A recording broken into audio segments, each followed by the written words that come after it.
Chief minister साहब, मैं यहाँ आके मुझे बड़ी खुशी हुई है। एक तो शुक्रिया आपने मेरे आपने और आपकी हुकूमत ने, पाकिस्तान हुकूमत ने, you have made it very easy for my wife and I to enjoy the last 3 or 4 days।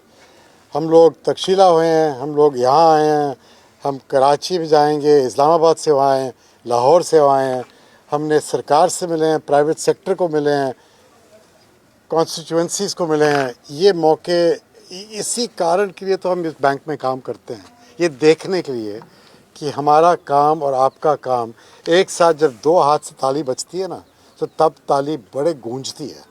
और यहाँ पे 2 हाथ से ताली बज रही है और ये बहुत इम्पोर्टेंट चीज़ है। आई एम वेरी क्लियर कि पाकिस्तान की हमारी पूरी स्ट्रेटजी फोकस्ड है ये यंग पीपल पे। जो आप कह रहे थे अभी, हमारी जो डेमोग्राफिक्स हैं पाकिस्तान में, the way your demographics are going, 2050 तक 90 मिलियन जॉब्स क्रिएट करने की ज़रूरत है। उसलिए हमारा पूरा बैंक, उसकी पूरी स्ट्रेटजी उस पर अलाइंड है। सिंध में, बट पंजाब में, केपी में, बलूचिस्तान में, हर जगह ये आइडिया हमारा फोकस है। और इसके करने के लिए 3 चीज़ें बहुत ज़रूरी हैं। सबसे पहले basic infrastructure, bridges, roads, airports, घर, डिजिटाइजेशन, फ़ोन होना चाहिए हाथ में, बिजली होनी चाहिए, सफ़ा पानी, सफ़ी हवा, ये सब ज़रूरी काम है। दूसरा, स्कूल, बच्चों के लिए स्कूल, बच्चों के लिए स्किल्स, वो स्किल्स जो उनको अलाउ करेंगे कम्पीट करने के लिए, वो ज़रूरी काम है। तीसरा, उनकी हेल्थ केयर। तो अगर बच्चा क्लीन हवा, क्लीन पानी के साथ जमे और ग्रो करे, उसको अच्छे स्कूल मिले, अच्छी स्किलिंग मिले और अच्छी हेल्थ मिले, वो आपका प्रोडक्टिव सोसाइटी का पार्टिसिपेंट होएगा बड़ा होके। फिर उसको मौका देने हैं काम करने के लिए, वो मौका काम के लिए बहुत ज़रूरी है, वो दूसरी चीज़ है। और उसमें काम होता है सिर्फ सरकार के नहीं, प्राइवेट सेक्टर से होता है, छोटी छोटी बिजनेसेस से होता है। ये जो यहाँ पे औरतें हैं जो अपनी चीज़ें हाथ से बना के इंटरनेट पे बेच रही हैं या कहीं पास वाले गांव में बेच रही हैं, ये कमा रही हैं।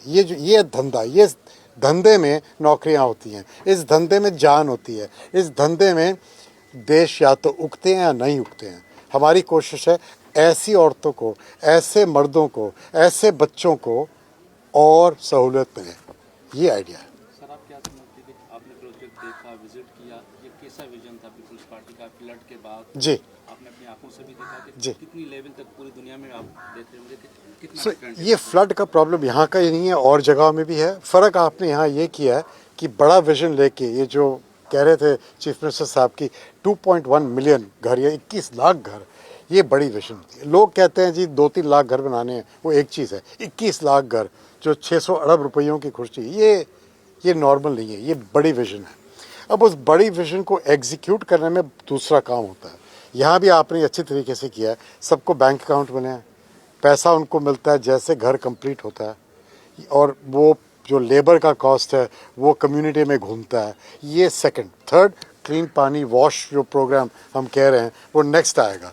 तो आप इनको, ये जो स्टेप्स है ना, एक बिग विजन, फिर एग्जीक्यूशन की स्टेप्स, और फिर डेडिकेशन की वो कैसे एग्जीक्यूट होगा, ये बहुत ज़रूरी है। तीसरा काम है इनको स्कूलिंग और रोज़गारी का काम करना। ये तीनों चीज़ इंपॉर्टेंट है। तो ये हम लगे हुए हैं। इंफ्रास्ट्रक्चर बनाइएगा, ह्यूमन कैपिटल में इन्वेस्ट करो, करेक्ट पॉलिसीज़ होने चाहिए, बिज़नेस पॉलिसीज़ ऐसी होनी चाहिए कि लोग बिज़नेस खोल सकें। और फिर उनको छोटी जो बिज़नेस होती है, छोटे जो किसान होते हैं, जैसे आपके यहाँ 90% जो फार्मर्स हैं वो छोटे फार्मर हैं, उनको बैंक से लोन नहीं मिलता। उनके लिए ग्रोथ के लिए वहाँ से पैसे नहीं आएंगे, दूसरे तरीके चाहिए, या तो नॉन बैंक फाइनेंस कंपनी से, या सरकार की कोई छोटी अगर माइक्रो फाइनेंस बैंक की ऑपरेशन है उनके थ्रू। और जो आपके यहाँ फ्रीलांसर बहुत हैं पाकिस्तान में, उनको अगर बिज़नेस खोलनी हो तो उनके लिए वेंचर कैपिटल कहाँ से आएगा? इन चीज़ों में हम लोग मदद कर सकते हैं। तो मेरा फोकस ये है कि इंफ्रास्ट्रक्चर में मदद करो, लोगों की स्किल्स, एजुकेशन, हेल्थ केयर में मदद करो, फिर बिज़नेस फ्रेंडली पॉलिसीज़ में मदद करो, और फिर पैसों जो पैसे इनके पास जाएं, किसानों के पास जाएं, छोटी बिजनेस के पास जाएं। ये आइडिया। सर, कल आप अभी गांव गए थे, आपको क्या महसूस हुआ वहाँ जाके? देखो ऐसा है, मैं जमा तो यहाँ नहीं था, जमा इंडिया में था, पुणे में। मगर और मैंने कभी, बिकॉज पार्टीशन हर एक आदमी के लिए मुश्किल था। आप पाकिस्तान से इंडिया गए हों या इंडिया से पाकिस्तान आए हों, जो भी माइग्रेट किया है उनकी दिल में यू कैन इमेजिन पूरा घर, सिस्टम, फैमिली, आधी फैमिलीज टूट गई, कुछ यहाँ रह गए, कुछ वहाँ गए। ये ट्रॉमेटाइजिंग चीज़ थी। तो ये हमारे घरों में नॉर्मली बात ज़्यादा होती नहीं थी। जब मेरी माँ गुजरने के 2-3 साल पहले उन्होंने मुझे बोलना शुरू किया इसके बारे में कि खुशब गांव था, वहाँ हम लोग रहते थे, हमारे पास ज़मीन थी, मेरे पिताजी ये करते थे, वो करते थे, मैं पहली बार ही सुन रहा था। तो ये कुछ 2 साल 2.5 साल पहले, जब मैं पाकिस्तान पहले आया और सिटी बैंक में काम करता था, मैं आता था 1996 से, मैं कराची आके वापस चले जाता था। 2-2.5 साल पहले जब बैंक ज्वाइन किया हूँ तो डॉक्टर टी, आपके तौकीर शाह साहब, वो हमारे साथ वहाँ पे एग्जीक्यूटिव डायरेक्टर थे, अब यहाँ पे कासिम जी खड़े हैं, ये दोनों मेरे पीछे पड़ गए कि आपको आना है, आपको आना है, आपको आना है। और आज मैं आऊँ, और ये कल जा कर के हुकूमत चीज़ें कर सकती है कि जी आप घोड़े खड़े कर दो, ऊपर पेंट लगा दो, ये कर सकती है। मगर जो लोग वहाँ थे ना, जो खड़े थे, जो हमें फ़ोटो ले रहे थे, वेव कर रहे थे, और एक तंबू सा लगा हुआ था, उसके पीछे से कम 100-150 लोग खड़े थे। हम लोग वापस चल रहे थे रास्ते में और उन्होंने हल्ला शुरू करना कर दिया कि सर हमारी तरफ देखो। ये दिल की बात है। तो वो मुझे, आई वॉज वेरी हैप्पी देख के। और फिर एक पुराना गुरुद्वारा था जो मेरे मटर्नल ग्रैंडफादर ने, माँ के जो फादर हैं, उन्होंने वो गुरुद्वारा अपने टाइम में खड़ा किया था, उनके नाम में फाउंडेशन स्टोन ये ढूंढ लाए थे, तो वो मैं जाके देखा है, वो बहुत बड़ी चीज़ है। सर एक आखिरी सवाल आपसे कि सिंध गवर्नमेंट एग्रीकल्चर के शोबे के फरोग के जी। लिए अरबों रुपए की सब्सिडी दे रही है किसानों को, जो अभी आपने बात की यूरिया कीमत में, तो क्या वर्ल्ड बैंक उसको सपोर्ट कर सकता है इस प्रोजेक्ट से, क्योंकि बड़ी लेवल पे वो जी जो है सर, सब्सिडी मैं आपको बताई, मैं बड़े साल, मैं प्राइवेट सेक्टर में काम करके आया हूँ, मैं सब्सिडी से ज़्यादा प्यार नहीं है मुझे प्यार है कि आप उन किसानों को एम्पावर करो अपने आप, ताकि ये सरकारी सब्सिडी के जो सिस्टम है इनसे ये निकलें और अपने पैरों पे खड़े हों। सब्सिडी कभी कभी काम में आती, कभी कभी वो सब्सिडी दूसरे हाथों में पड़ जाती है, ये आप भी जानते हैं, मैं भी जानता हूँ। ये मैं नहीं चाहता।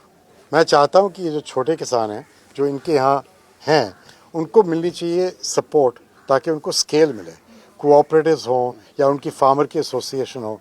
अब ये मैं कर रहा हूँ बहुत देशों में, वहाँ आप जाके देखेंगे तो ये जो औरतें हैं वो एक छोटे पुराने फ़ोन पे, बिना उनकी पढ़ाई लिखाई नहीं है, मगर बोल सकते हैं कि इस पौधे पे कोई डिजीज़ है, तो वो कहेंगे उसका फ़ोटो लीजिएगा, वो फ़ोटो लेके आप भेजो। आजकल एआई के संग वो बताएगा कि इसके लिए ये इंसेक्टिसाइड आपकी कोऑपरेटिव 12 रुपए की मिलती है। ये मैं करना चाहता हूँ। फर्टिलाइज़र भी उसी के थ्रू मिलनी चाहिए।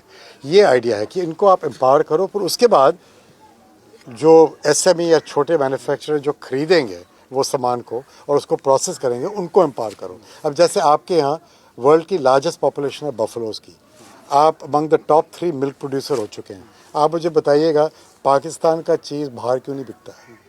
ये मौका है आपका। मौका आपका सिर्फ गांव में नहीं है, मौका आपका पूरे विश्व में है। सोचने की बात है कि क्या चीज़ें हुकूमत कर सकती है, क्या चीज़ें आप कर सकते हैं। ओनरशिप दोनों की होती है, सिर्फ हुकूमत की नहीं होती, लोगों की भी होती है। ताली बजाने के लिए 2 हाथ चाहिए होते हैं, वो 2 हाथ बहुत ज़रूरी है। Thank you.